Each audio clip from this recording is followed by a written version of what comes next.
Enguany, la nostra tutora de català va oferir-nos presentar-nos a un concurs anomenat Ficcions.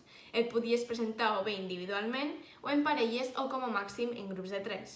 Nosaltres vam presentar-nos l'Arantxa del Sol Granda, la Núria Gil i jo, Ana Belén Alonso. El concurs es tracta de triar un dels diversos inicis que ells et proposen i a partir d'aquest desenvolupar una història. Nosaltres vam triar una que li vam veure més potencial respecte a la resta, ja que tractava diversos àmbits, a diferència dels altres que t'obligaven a tancar-te en una mateixa temàtica durant tota la història. Llavors vam crear dos protagonistes, la Marta i el Gerard, que tenien una relació amorosa. Però la Marta va veure que últimament la seva relació no estava anant igual que al principi i va decidir organitzar un viatge. Quan estan a l'aeroport, a punt d'anar-se'n, té lloc un atemptat i en Gerard surt ferit.